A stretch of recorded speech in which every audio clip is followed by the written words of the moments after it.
Bon- bonsoir Valérie, bonsoir Céline. Alors, je vous ai invité ce soir pour une petite séance visio pour papoter. Donc, je vais rapidement me présenter et présenter mon association. Et puis après, je vais vous présenter rapidement, je vous passerai la main. Et j'ai quelques petites questions à vous poser par rapport à vous et par rapport à votre profession. Donc, je rappelle rapidement qui je suis. Je suis Virginie Boussama, la présidente de l'association Typique Atypique qui est basée sur Strasbourg. C'est une association en fait qui accompagne et soutient les familles qui sont concernées par la neurodiversité, donc au potentiel, troubles associés comme les DIS, le TDAH, le TSA et tout un panel de choses sympathiques. Et nous organisons en partenariat avec l'association TDAH pour l'égalité des chances la première journée nationale de sensibilisation au TDAH qui aura lieu alors à partir du mardi 8 juin à Paris. Paris ouvre le bal, mais sinon l'essentiel, ce sera le samedi 12 juin. Donc, nous, à Strasbourg, il y aura des événements à Lille et dans plusieurs autres villes de France. Et l'idée de cette journée, c'est vraiment de diffuser l'information sur ce qu'est le TDAH, de sensibiliser le grand public, d'informer, de donner un maximum d'informations à toutes les personnes qui nous suivront. Donc, l'essentiel des événements se feront en webinaire en raison de la situation sanitaire. Et donc, les événements sont gratuits partout, ouverts à tous. Et l'idée, c'est vraiment de faire tomber un peu les préjugés, les tabous qui gravitent autour de ce fameux TDAH, donc trouble de déficit de l'attention avec ou sans hyperactivité. Donc ce soir, j'avais envie de vous avoir avec moi et de discuter un peu de vous deux, donc Valérie Bahut, sophrologue, et Céline Pariante, sophrologue également. Donc Valérie est sur Strasbourg. Céline, tu es sur Besançon. C'est ça, en Franche-Comté. Ouais. À chaque fois, j'hésite. Donc, du coup, l'idée, c'était en fait de pouvoir expliquer un peu à tous ceux qui nous écoutent en quoi la sophrologie est ce que moi j'appelle une thérapie ou un accompagnement nécessaire, ou en tout cas qui peut aider les enfants, adolescents ou adultes qui ont un TDAH. Et c'est quand même encore, je trouve, une thérapie qui n'est pas très connue. Qu'on ne met pas assez en avant. Donc, j'aimerais que vous m'en parliez un peu. Alors, rapidement aussi, si vous avez envie de vous présenter, ce serait sympa. Donc, je ne sais pas, on peut commencer par Valérie, si tu as envie de te présenter rapidement. Bien sûr. Donc, Valérie Bahut, je suis sophrologue praticienne en hypnose en Alsace depuis une dizaine d'années. Et j'ai donc un cabinet à Strasbourg et je fais aussi des séances individuelles et collectives. Je travaille aussi dans des collèges. Et avant d'être professionnelle, je dirais, je suis devenue professionnelle dans la sophrologie grâce à mon fils qui a 21 ans et qui avait été diagnostiqué il y a à peu près 15-16 ans, TDAH et haut potentiel. Donc, je suis tombée dedans, j'allais dire, dans ces profils neuroatypiques par mes enfants, par mon fils. Et je dis souvent que c'est grâce à lui si je suis maintenant professionnelle et si j'aide ces enfants au quotidien.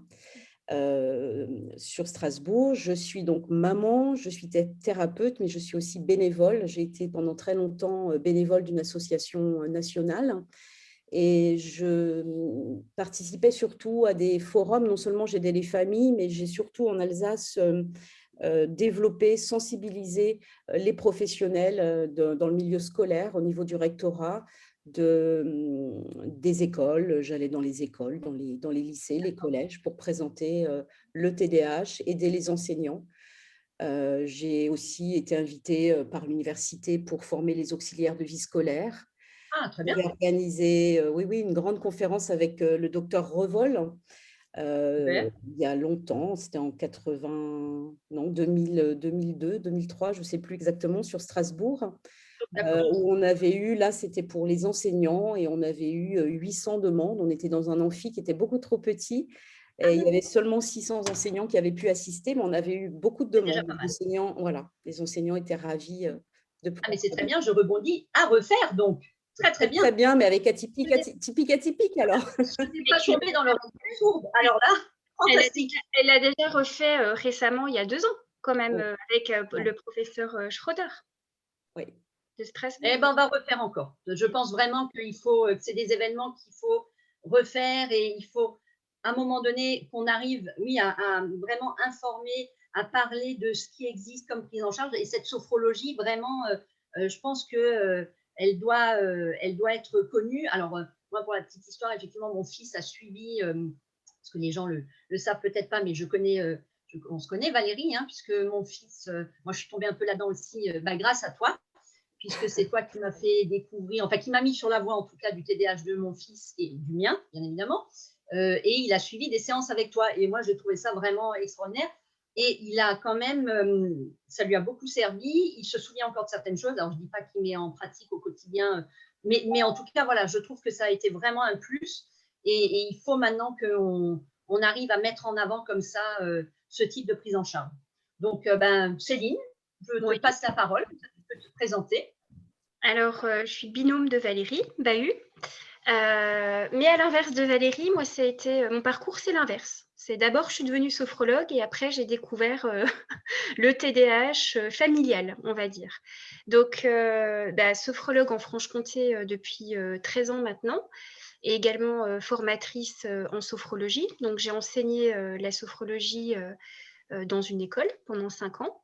Et puis, depuis 2 ans, avec Valérie, on a également créé une formation dédiée aux sophrologues pour leur permettre justement d'acquérir les compétences qui sont indispensables, puisque la sophrologie est certes une méthode efficace et puis reconnue aujourd'hui, mais qu'on applique d'une certaine manière auprès de ces enfants, ados et évidemment aussi adultes, hein, à tous les âges. Elle va être utile pour accompagner ces enfants.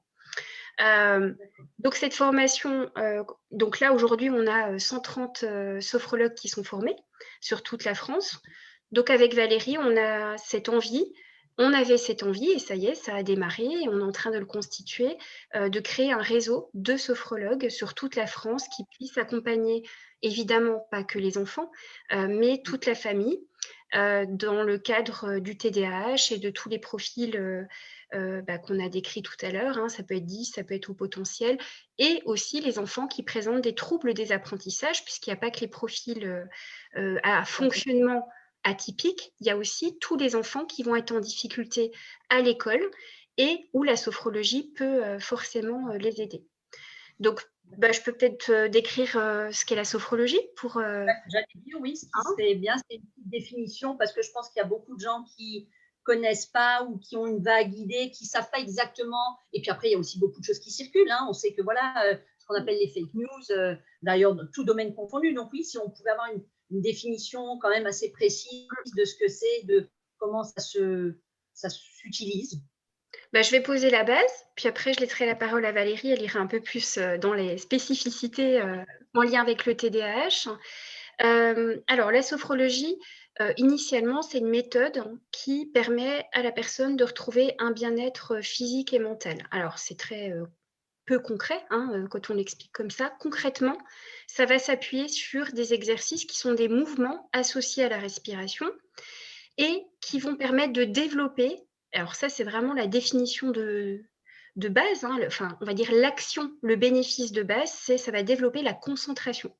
Donc là, notre sujet principal, c'est le trouble de l'attention. Donc ça va permettre à toutes les personnes de développer leur concentration, donc cette idée de se recentrer, de se poser et d'avoir une meilleure concentration et aussi évidemment une détente physique et mentale, ce qui est important dans notre sujet d'aujourd'hui, puisque ces enfants qui ont un profil atypique ou un fonctionnement dit, leur fonctionnement, enfin moi je parle on est tous différents et on a tous une manière de fonctionner, il faut juste apprendre à fonctionner avec. Hein, c'est ça notre métier, et c'est de donner des outils, des exercices qui vont permettre à ces enfants, à ces ados et adultes de développer des stratégies qui leur permettent justement de se concentrer. Donc on entend beaucoup, on en a parlé juste avant de démarrer ce Zoom, on a parlé de la méditation, du mindfulness qui est très médiatisé. Parfois, ça peut être difficile, pour être passé aussi moi par là, de tout de suite d'aller vers la méditation. Et la sophrologie peut être un bon tremplin pour permettre aux personnes déjà de rester dans le mouvement, mais quand même si on est dans le mouvement, de commencer à développer la concentration, de se détendre et d'évacuer le stress, parce que ces enfants qui sont à l'école toute la journée, à qui on demande d'être concentrés, qui ont des difficultés aussi autres que la concentration, puisqu'il y a 3 symptômes. Il y a aussi l'impulsivité et l'hyperactivité.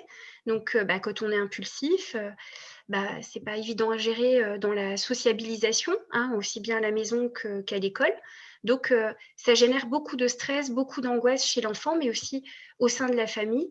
Et la sophrologie est reconnue pour étant une méthode de gestion du stress, hein. Donc, du coup, ça va beaucoup aider aussi sur l'anxiété, sur le stress que ces enfants peuvent vivre au quotidien. Donc après, il y a aussi une deuxième partie dans la sophrologie qui est plutôt basée sur de la visualisation.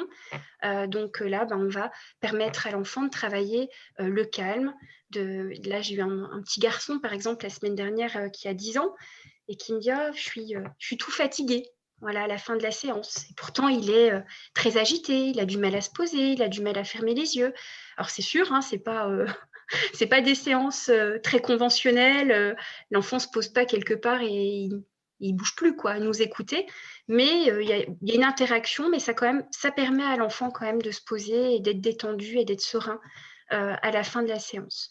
Donc, on va travailler ce calme et on va travailler aussi évidemment la confiance en soi et l'estime de soi qui est altérée chez ces enfants, évidemment. Voilà. Donc, Valérie, Alors, oui. Avant de passer la main à Valérie, parce que sinon je vais oublier, finalement, la sophro, est-ce que ça peut se pratiquer ou est-ce que on peut faire une séance, par exemple, familiale, je sais pas, c'est-à-dire que quand, que ce soit toi Céline ou toi Valérie, quand c'est souvent les mamans, hein, quand même, il faut le dire, qui s'y collent, qui arrivent chez l'une ou l'autre avec un enfant, effectivement, avec un diagnostic de TDAH, c'est compliqué. Est-ce que finalement, l'une ou l'autre, ou tous les deux, vous pouvez proposer, ou est-ce que ça se fait en tout cas, de dire, tiens, on peut faire une séance en collective, entre guillemets, mais familiale, c'est-à-dire où, par exemple, la maman et son fils, ou la maman et sa fille, ou pourquoi pas même le papa s'il avec, fait une séance comme ça, ils font une séance ensemble. Est-ce que ça, c'est faisable? Est-ce que c'est recommandé, ou est-ce qu'il faut faire des séances chacun individuellement? Comment ça se passe? Je te laisse répondre, Val. Alors, oui, je veux bien répondre. Souvent, quand les parents viennent nous voir au cabinet, c'est pour aider l'enfant. Quand l'enfant a été diagnostiqué, on sait exactement là où on va, quels seront les objectifs que les parents vont nous fixer ou que l'enfant va nous fixer, hein. C'est un petit peu comme un petit contrat qu'on passe ensemble. Alors souvent, on commence les séances avec les enfants, mais c'est vrai que moi, je garde toujours 10 minutes pour parler aux parents. Leur donner des petites fiches, faire un petit cahier avec l'enfant pour que l'enfant puisse se réapproprier les choses. Ça va générer de la motivation chez lui. Mais je crois que c'est très important en fonction de la tranche d'âge de ces enfants TDAH de travailler vraiment beaucoup avec les parents. D'ailleurs, les parents en ont besoin. Ce sont des parents qui ont vécu des choses très compliquées, l'errance médicale, le jugement des autres, cette culpabilité des fois de se dire je suis vraiment un mauvais parent, je suis bonne à rien, puis je crie trop et je suis fatiguée. Donc les parents ont besoin de cette écoute bienveillante d'un thérapeute qui connaît déjà ce trouble, parce qu'on ne s'invente pas, on ne peut pas être sophrologue d'enfants TDAH sans avoir été formé et connaître vraiment ce trouble. Et on travaille effectivement, et Céline fait la même chose, je crois, on travaille énormément avec les parents.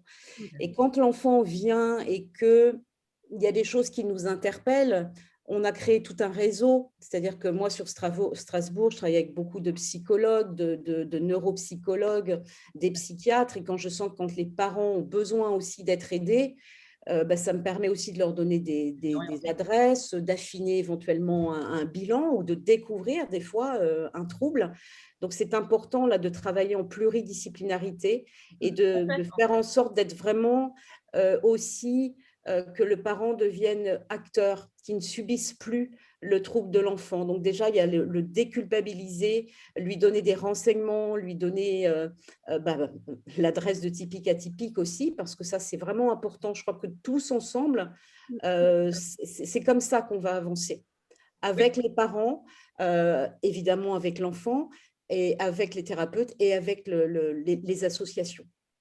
Alors après, effectivement, c'est comme ça que nous on voit les choses, hein. Et puis la pluridisciplinarité est très importante. tout à fait. Et je pense que c'est une des clés aussi pour que tout le monde avance et s'en sort. Et puis, je rebondis par rapport à ce que tu dis, on parle toujours de cette fameuse psychoéducation, mais ça passe aussi, en effet, par l'accompagnement des parents, parce que ce qui est difficile, c'est quand l'enfant a un suivi, alors quel qu'il soit, mais si le parent ne connaît pas, enfin ne maîtrise pas un peu le suivi, tu parlais de se réapproprier les choses, et en effet, c'est très important. Alors moi, je sais qu'à l'époque, et j'avais trouvé ça juste génial, quand Iliane avait fait les séances, on avait effectivement à la fin une séance pour les parents, où tu nous recevais et où tu nous expliquais. Et ça, je trouve ça extraordinaire. Et je pense que c'est vraiment ce qu'il faut faire, parce que sinon, c'est compliqué. Quand on est parent, quand c'est juste l'enfant qui suit la séance, c'est pour ça que je me posais la question, parce que nous, effectivement, les familles qu'on a, c'est la difficulté qui ressort la plupart du temps, c'est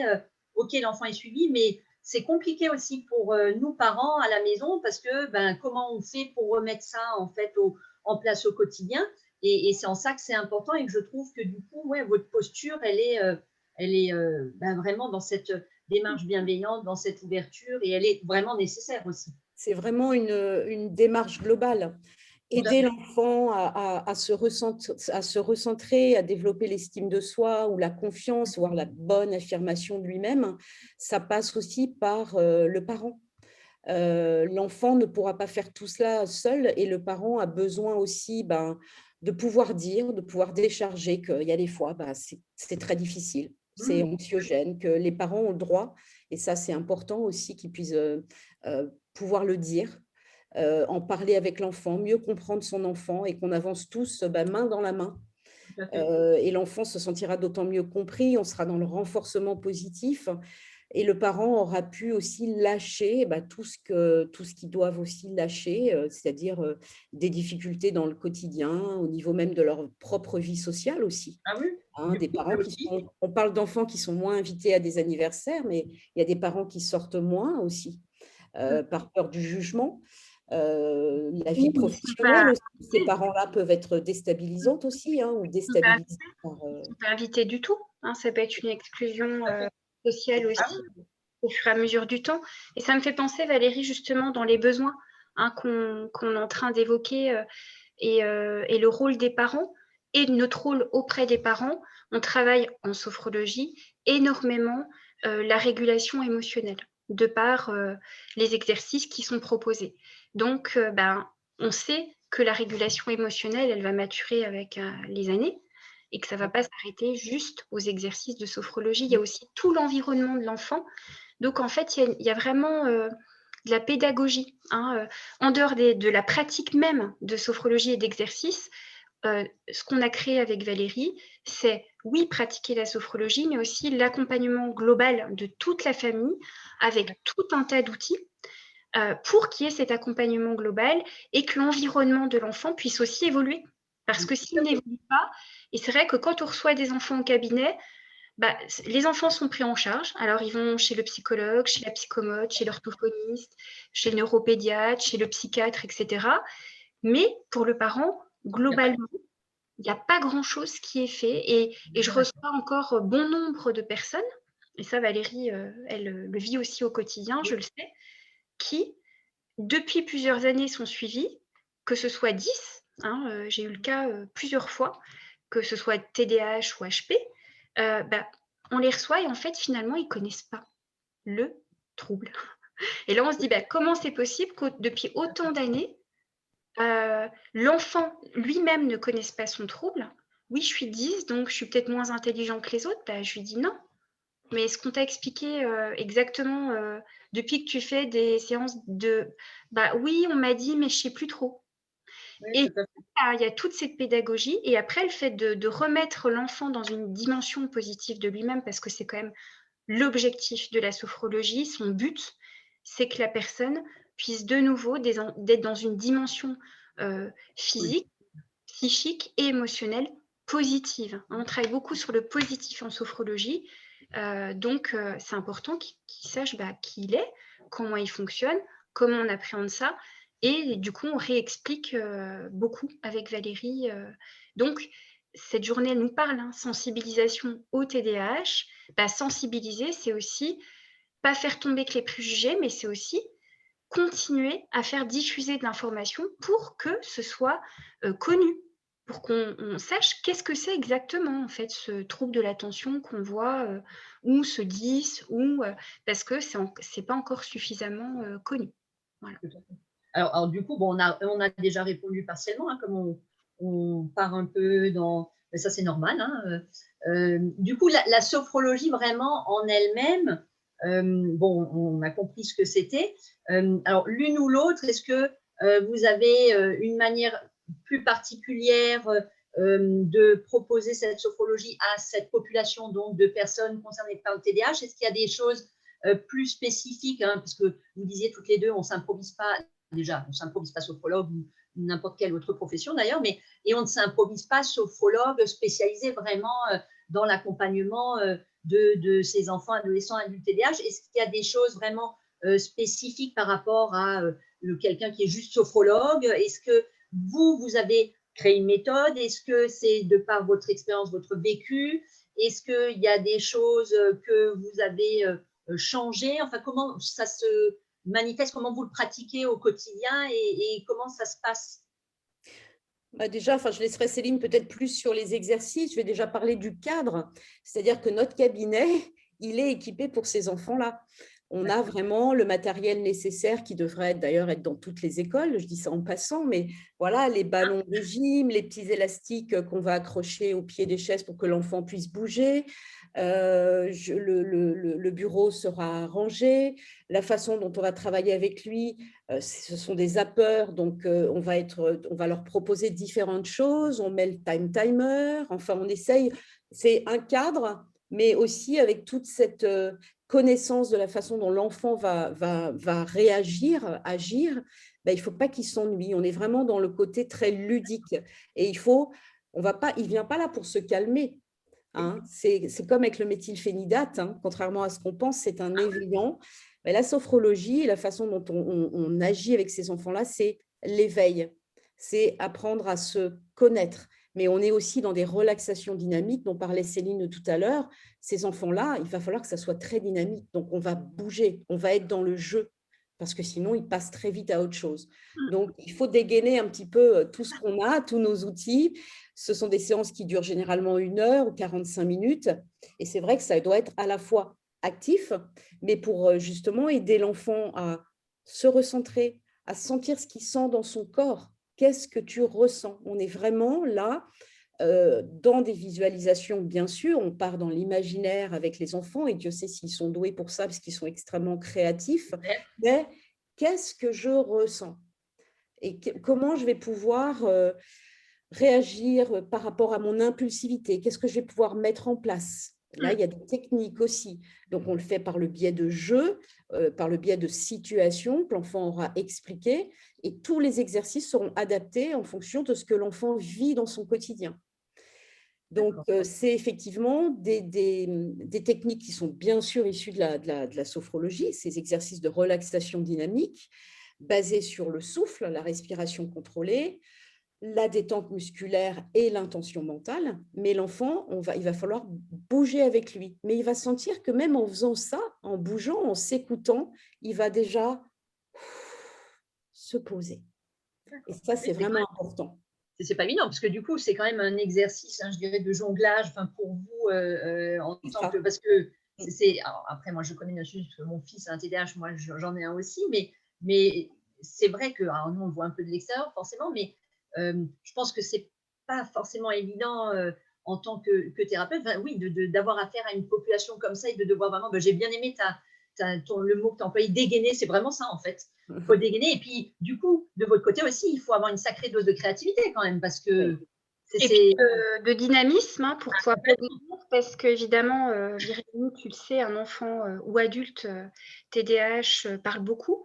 Donc, de demander à un enfant de se poser et d'écouter. Et puis, non, ils sont tout le temps dans l'action, tout le temps dans l'interaction avec nous. Donc, il y a toute cette adaptabilité aussi qui, au départ, on ne pratique pas comme ça en sophro, donc il y a aussi cette adaptation, développer cette capacité, nous, en tant que sophrologue, à pouvoir s'adapter à ça. Bon, certains vont avoir plus de facilité, parce que c'est vrai, quand on connaît, c'est plus facile de s'adapter à la base. Mais après, voilà, chacun peut développer ses capacités aussi à ce niveau-là. Et puis Valérie, parce que Valérie a amené beaucoup de support dans notre formation, elle a créé des programmes tout faits, où elle a mis, on va dire, d'autres méthodes en association avec la sophrologie. Évidemment, toujours le support, la base, c'est la sophro, mais pour pouvoir proposer la sophro, parfois, il faut pouvoir passer par des stratégies qui vont permettre à l'enfant d'aller vers la sophrologie et la méditation, puisqu'évidemment, en sophrologie, on a aussi des parties méditatives. Donc, et pourquoi pas amener l'enfant après à faire que de la méditation, pourquoi pas, hein, il n'y a pas que la sophrologie qui peut aider les enfants, mais c'est cette alliance, cette association, ces ponts qu'on a créés aussi qui rendent, on va dire, nos accompagnements uniques avec d'autres méthodes. Alors, voilà, sans les nommer, mais on va beaucoup travailler sur la concentration, le mouvement. On fait aussi de l'hypnose avec ces enfants-là. Ça fonctionne extrêmement bien, l'hypnose, parce que c'est très créatif et ils adorent. Donc, ça On n'imagine pas forcément, en fait. Hein. Ça, c'est pareil. L'hypnose, c'est tellement impalpable. Je pense que là, pareil, c'est à découvrir. Et à mon avis, c'est effectivement complémentaire. Et c'est pour ça que je vous posais un peu la question à toutes les deux. Hein. Est-ce que vous, entre guillemets, réactualisez? Est-ce que vous apportez, quand vous pouvez, d'autres choses? Vous continuez à vous former? Enfin, voilà. Donc, ça répond effectivement. On fait des liens. Et pour revenir, Virginie, puisque, on fait des arbres, nous, quand on discute. On est en arborescence. J'essaye de ne pas trop bouger, mais j'ai du mal. Voilà. Oui, mais en même temps, on ne perd pas le fil, donc c'est ça qui est intéressant. Il y a un livre d'une sophrologue que Valérie et moi, on connaît très bien, qui est Anne-Laure Mahé. Donc, la sophrologie peut se pratiquer en famille. Le livre en question s'appelle « Retrouver le calme à la maison ». Ah, super. Donc voilà, il y a ce livre que les parents peuvent acheter, par exemple. Il a un prix accessible. Alors après, c'est vrai que de faire des séances avec un sophrologue permet quand même de s'approprier peut-être plus facilement et d'avoir comme support le livre à la maison en plus. Donc on peut pratiquer en famille, mais au cabinet, c'est vrai que c'est quand même les exercices qui sont dédiés à l'enfant. Sauf si on prend en charge aussi le parent. Parfois, on prend en charge aussi le parent pour des séances individuelles parce que parfois, c'est burn-out parental, c'est compliqué. Pour certains, ils sont vraiment en souffrance. Donc, on va aussi les accompagner avec de la sophro, mais avec des exercices qui leur correspondent aussi. Parce que des fois, l'écart d'âge entre l'enfant qui peut être petit et le parent va être tellement grand que c'est compliqué d'adapter un exercice pour les deux qui puisse leur faire du bien aux deux. Donc, on peut transmettre des outils aux parents, des exercices qui va proposer à l'enfant à la maison, mais c'est quand même le bénéfice est quand même pour l'enfant au départ. Sauf si on prend aussi en charge des adultes tout seuls, au cabinet individuel. D'accord. Alors du coup, je voulais aussi revenir, parce que vous en avez parlé tous les deux un peu au début, vous êtes un peu à la base, je crois, d'un réseau national de sophrologues que vous formez, parce que je vous suis de près.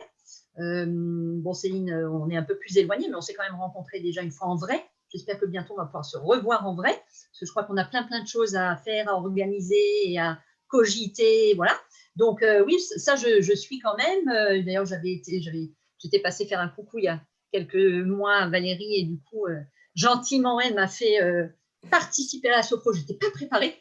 Mais donc, est-ce que vous pouvez toutes les deux là, nous parler de ce fameux réseau national que vous managez, que vous formez, donc vraiment un réseau, on va dire, de sophro atypiques, enfin en tout cas qui sont formés pour prendre en charge tous ces atypiques enfants, ados, adultes?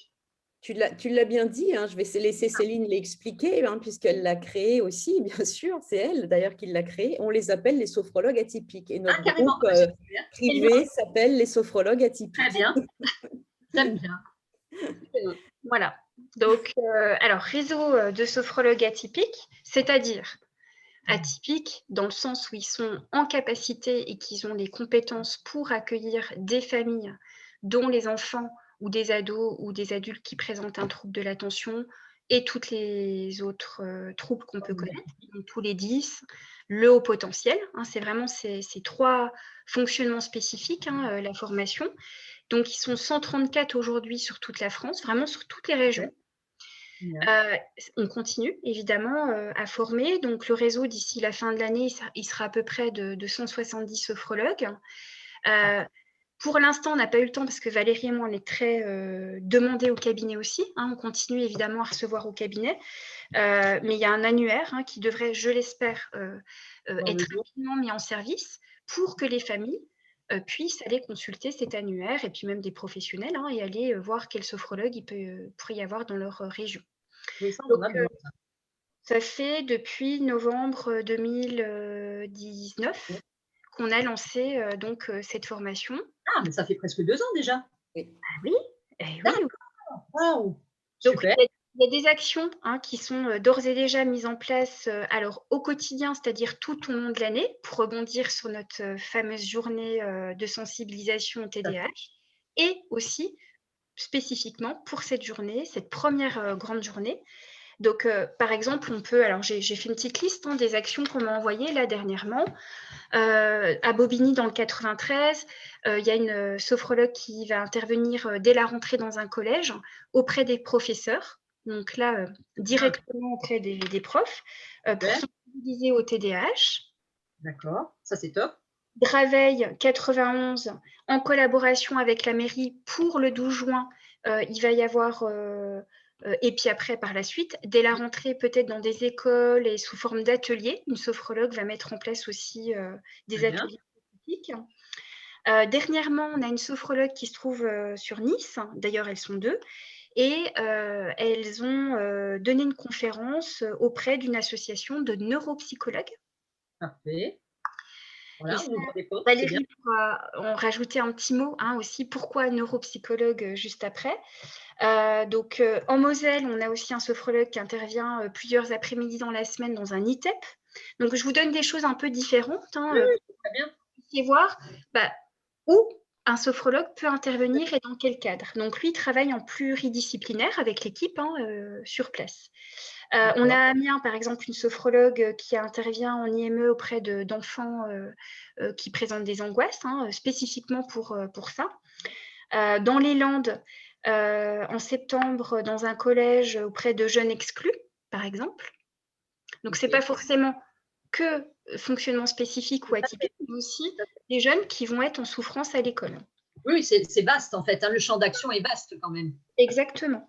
En Corrèze, on a une prof de français, si je ne me trompe pas, donc elle s'appelle Valérie, elle va mettre en place, et ça y est, elle a eu l'accord, dès la rentrée, des séances et des ateliers, mais spécifiques, puisqu'elle faisait déjà des séances aux collégiens. Et là, ça va être spécifique au TDAH 10, et elle va monter aussi un groupe que pour les enfants précoces, au potentiel. Donc, elle est prof et sophro. Et sophrologue, elle a fait la formation avec nous. C'est ça. Donc ça, c'est super. Donc elle est en Corrèze à Tulle.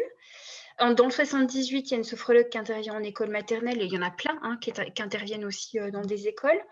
À Laval, donc Valérie aussi, on a plein de Valérie dans notre réseau. À Laval, Valérie, avec la ville, va mettre en place un forum le 12 juin. Super. En collaboration avec des neuropsychologues, des psychomotriciens, des orthophonistes. Et ce forum est dédié aux familles, aux ados, aux enfants, ouvert à tous. Donc là, c'est pour cette fameuse journée. Dans la Drôme, on a une sophrologue qui intervient en CESAD. Donc ça peut être aussi un lieu. On peut nous retrouver en tant que sophrologue. Dans l'Isère, on a aussi une sophrologue qui va mettre en place un atelier en ligne le 12 juin de 10h à midi pour informer. Et puis, on a une sophrologue aussi en Isère qui, elle, était déjà bien dans le domaine à la base et qui intervient auprès de la mairie dans un projet qui est un programme de réussite éducative avec la ville de Grenoble. Très bien. Et aussi dans un dispositif tremplin H-Pro jeune. Donc, j'imagine que c'est pour l'IHP. Donc, voilà, ça c'est un exemple des interventions qu'on peut retrouver des sophrologues.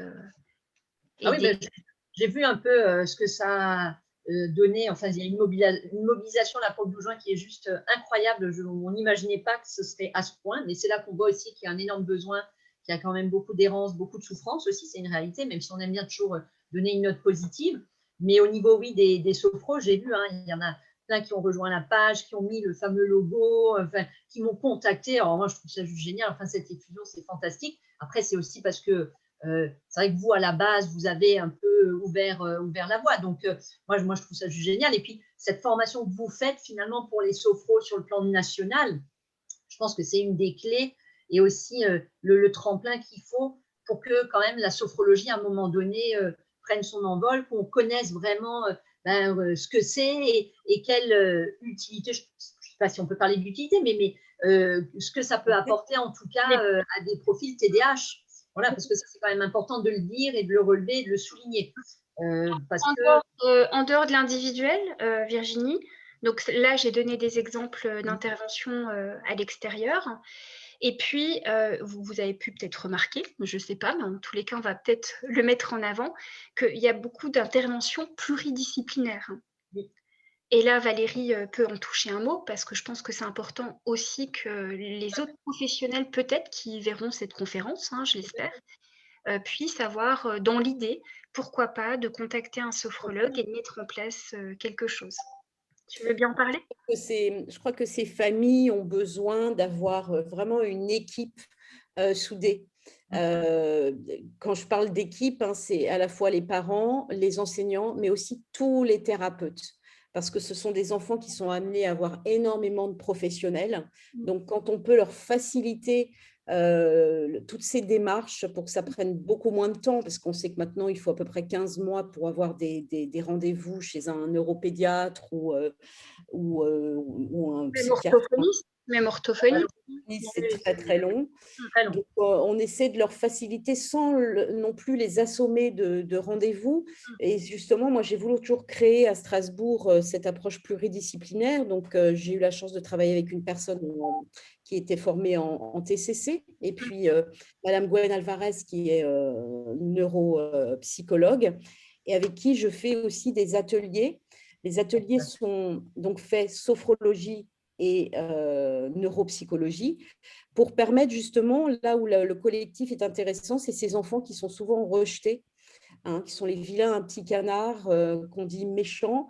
Le fait de se retrouver ensemble dans des petits groupes où ils sont 5 ou 6, ils se disent « Ah, c'est quand même génial, je ne suis pas tout seul ». Et ça, c'est déjà la petite étincelle, le sourire qui revient. Et de les faire travailler comme ça en groupe, c'est vraiment intéressant pour développer leurs habiletés sociales, travailler sur notamment tout ce qui est impulsivité, confiance en eux, et par des jeux aussi, que ce soit en sophrologie, mais avec Madame Alvarez, on fait de la remédiation cognitive, c'est-à-dire qu'on travaille sur la métacognition, c'est apprendre à apprendre. Ah oui, ça on en parle souvent. Effectivement, voilà, il y a effectivement beaucoup d'enfants qui ont ces difficultés-là au niveau scolaire. Tout à fait. Donc, apprendre. Ce qui est intéressant, c'est que vous associez les deux. C'est que la neuropsychologue, elle travaille sur la métacognition, et toi, tu vas amener la sophrologie, et il va y avoir cette fluidité entre les compétences de chacune auprès des enfants. Et pour revenir sur ce que tu disais, le collectif dans ton cabinet, on en parle beaucoup en formation, de créer des groupes collectifs répond à un besoin qui fait partie des besoins psychologiques. D'ailleurs, on l'a bien éprouvé pendant 1 an et demi là, avec le Covid, c'est le besoin d'appartenance et de sociabilisation. Donc là, l'enfant, il va avoir sa petite communauté, ses copains de sophro, quoi.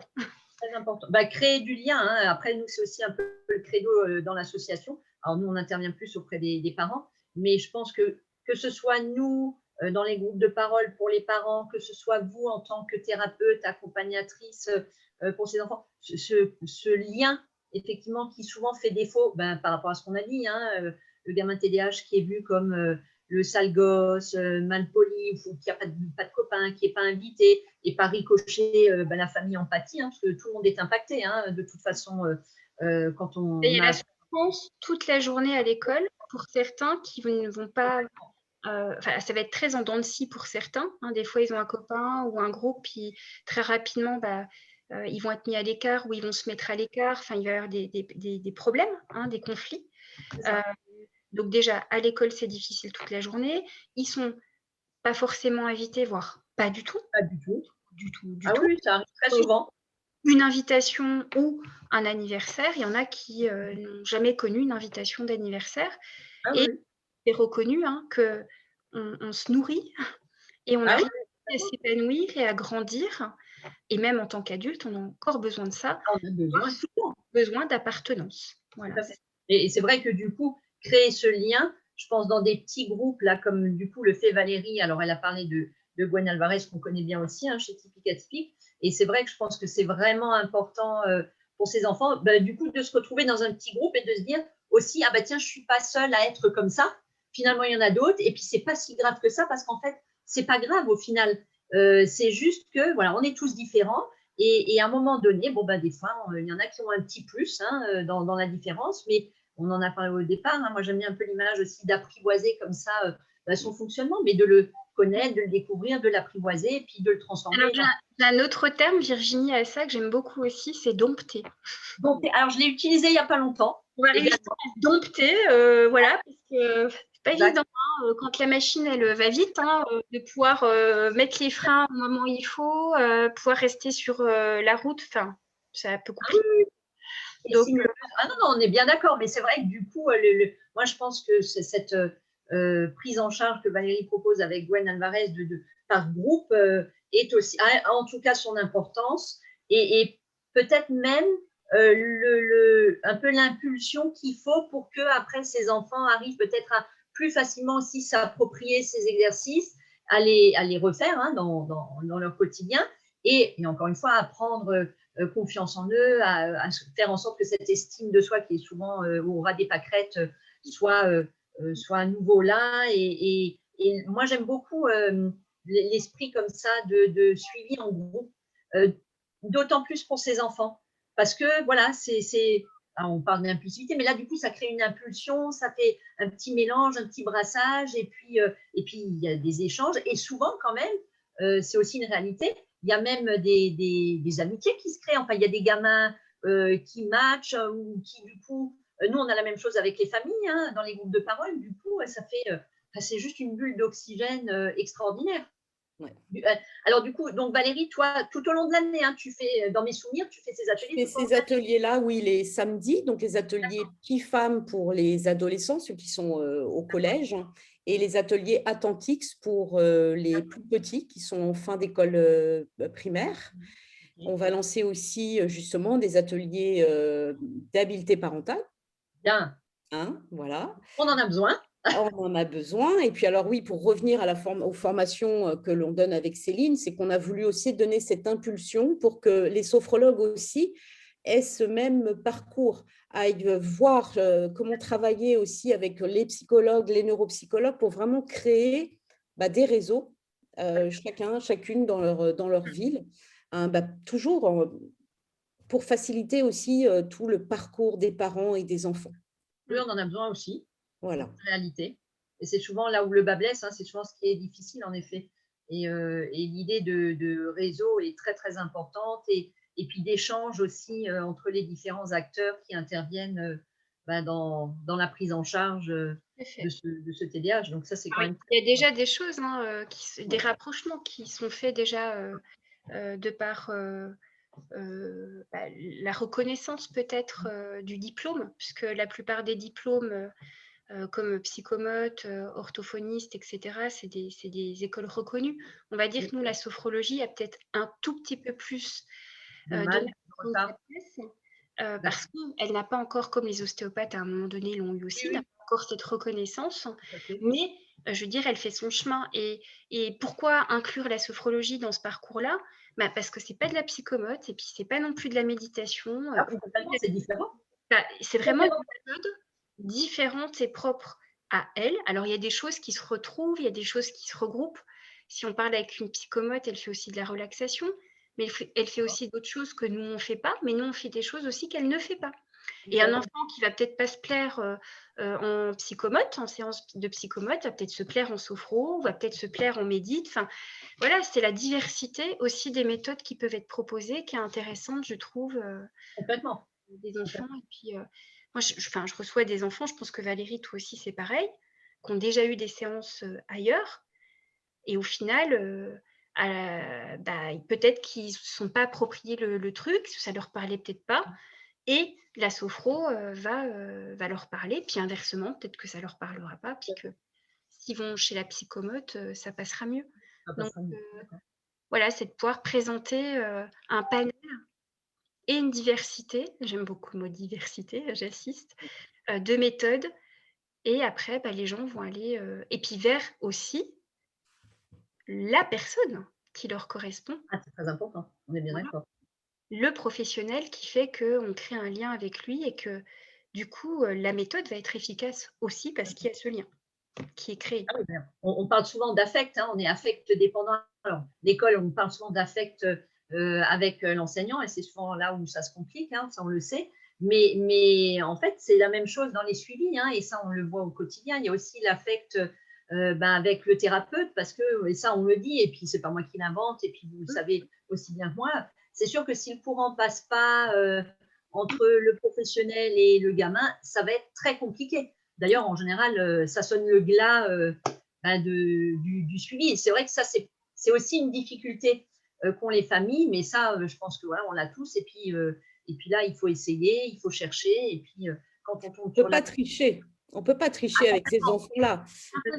Leur intuition est phénoménale. Et fulgurante, d'ailleurs. Voilà, donc de toute façon, on ne peut pas tricher. En général, à la première séance, en tout cas, moi, je le vis au quotidien de mes 3 enfants atypiques, à la première séance, le cadre est posé. Hein. On sait tout de suite. Ouais. Donc, ça va aller très vite.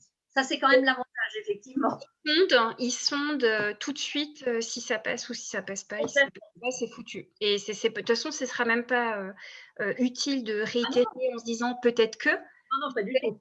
Foutu. C'est foutu d'avance. Donc, voilà. C'est rapide. L'avantage, c'est un avantage quand même. Voilà. C'est qu'on sait tout de suite. Des détecteurs. Des détecteurs. C'est ça. Oui, d'où cette nécessité justement d'avoir quand même cette connaissance de la particularité de ces enfants-là. Parce qu'une sophrologue qui ne connaît pas forcément ces particularités-là aura peut-être du mal, même si c'est une très bonne sophrologue, ça passera peut-être pas avec l'enfant. Ah ben, on peut être vite dérouté. Ils sont cash. Hein. Voilà. Comme ils sont sans filtre, il y en a quand même qui même balancent à la figure, parce que pour eux, de toute façon, toute vérité est bonne à dire. Donc, ils auront même tendance très facilement à dire aux professionnels, c'est cette fameuse impulsivité hein, qui fait que, et l'image, moi, je trouve qu'elle est c'est la bonne image, on agit avant de réfléchir souvent quand même. Hein. Enfin, ça sort, et puis après, oups. Et puis des fois, d'ailleurs, on ne réfléchit même pas forcément après, hein, en fonction de l'état dans lequel on est. Hein. Moi, même en tant qu'adulte, hein, et moi, je le reconnais, je n'ai rien à cacher, je n'ai pas de tabou à ce niveau-là, mais même moi, je le vis, tout n'est pas réglé, et des fois, voilà, ça déborde, et puis ça sort, et puis bon, tant pis, c'est comme ça, c'est pas dramatique non plus, mais c'est vrai que si on n'est pas sensibilisé, qu'on ne sait pas, qu'on ne connaît pas le sujet, ça peut poser des petits problèmes quand même.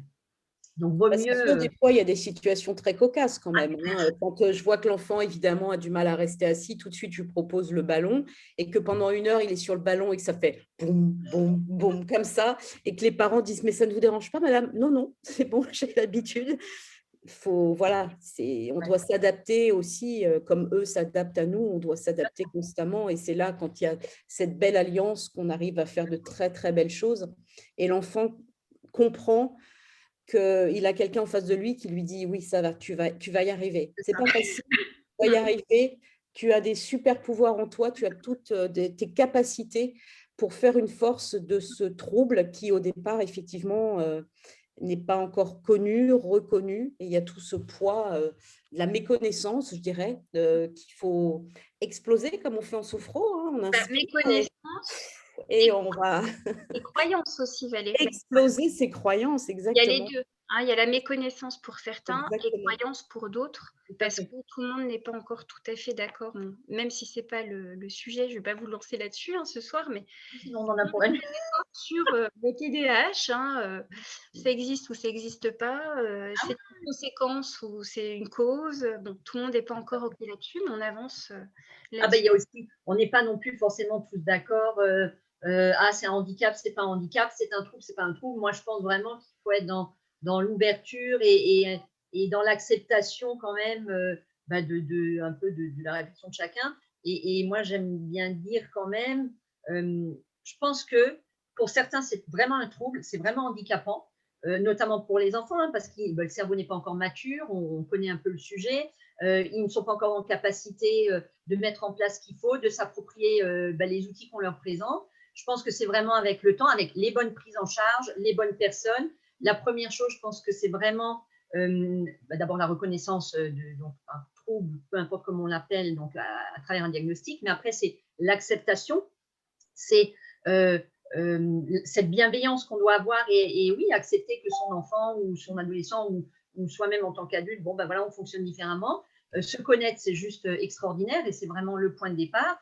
Et après, c'est d'arriver moi je dis toujours, à encadrer et à accompagner ce TDAH pour le porter en fait, alors pour le dompter, l'apprivoiser, mais pour le porter, le transformer en fait en super pouvoir, en force. Mmh. Alors moi, je donner l'exemple de mon fils. Alors pour lui aujourd'hui, c'est plutôt quand même un handicap.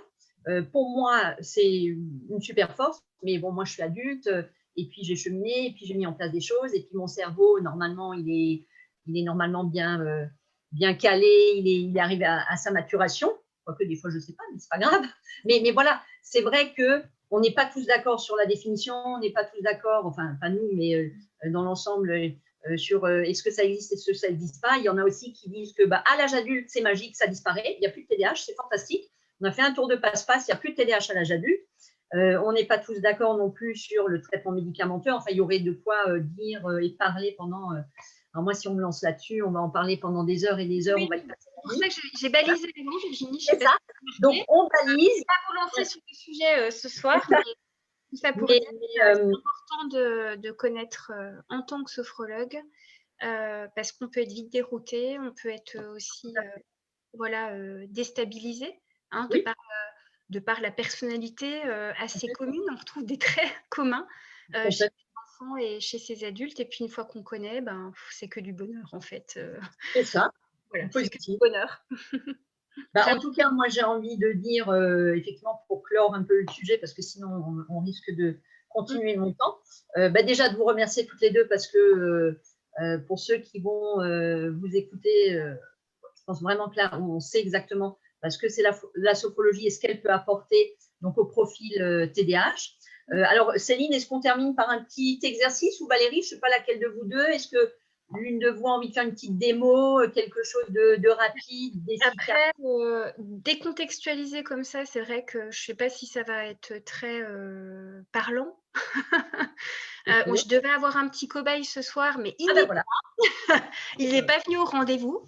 Mais par contre, ce que je te propose, Virginie, puisque j'ai enregistré des petites vidéos qu'un de mes enfants a bien voulu tourner et il est TDAH, donc ça va Très être bien, dans le c'est parfait, contexte qui nous intéresse. c'est ça. Il aime beaucoup la méditation, il aime beaucoup la sophrologie. Au moins 1 sur 3, c'est déjà pas mal. Et C'est ces petites vidéos très courtes, je te les mets à disposition. super, très En bien, dehors de la conférence, tu peux mettre ça sur la page Facebook Typique Atypique, très sur le bien, site, et ça peut illustrer c'est parfait, quoi la sophrologie parfait. Oui, avec. parce que là, c'est un enfant qui pratique. Je pense que c'est ça aussi qui est intéressant, C'est ça. Tout à fait. d'avoir cette interaction et de voir l'enfant, comment il s'approprie les choses. Et les petites vidéos, là, sont très, très courtes, très bien faites. Sympa. Et Donc, alors, du mettre coup, ça c'est en des plus petites pour le vidéos. 12 juin. Bah oui, et c'est des petites vidéos que vous utilisez dans vos formations, du coup? Ah Ou ben, pas du je n'ai pas l'autorisation de les diffuser normalement au plus grand nombre, mais non, pour l'instant, si. Et pas dans la formation en elle-même, mais c'est des vidéos après qu'on partage, puisqu'on a un groupe Facebook tout? spécifique aux sophrologues formés atypiques. Très Et bien, du coup, ils ont à disposition genre de petites vidéos. super. Voilà. Ils voient aussi le vécu au cabinet. On leur transmet énormément de vécu pour leur permettre de se sentir le plus rapidement à l'aise au cabinet. Bon, bah, super. Merci en tous les cas, Virginie. Ah, ben, merci à vous toi. d'avoir répondu présente à ma sollicitation, parce que je sais que vous êtes très prise aussi. Mais bon, j'avais vraiment envie de vous mettre déjà, vous toutes les deux, en avant, et la sophrologie en règle générale, surtout par rapport au TDAH et bien évidemment par rapport à la journée du 12 juin qui arrive à grands pas. Et puis j'espère qu'on aura l'occasion, mais ça j'en suis certaine, de se voir et de faire plein de choses ensemble. De toute façon, j'ai plein d'idées, et puis vous aussi, donc ça tombe bien. Voilà. Bravo, merci à toi, puis bravo pour tout ce dynamisme dont tu fais preuve là pour ce 12 juin. C'est une très belle date. Avec Valérie, c'est notre contribution à la journée. C'est d'informer aussi sur la sophrologie et le TDAH. Et notre contribution, elle est aussi annuelle, chaque jour, aussi bien auprès des familles, mais aussi dans les actions de formation, mais aussi les futures actions qu'on mènera pour faire connaître la sophrologie, aussi bien auprès du grand public, mais surtout auprès aussi de professionnels tels que les psychiatres, neuropsychologues. Oui, on en a besoin.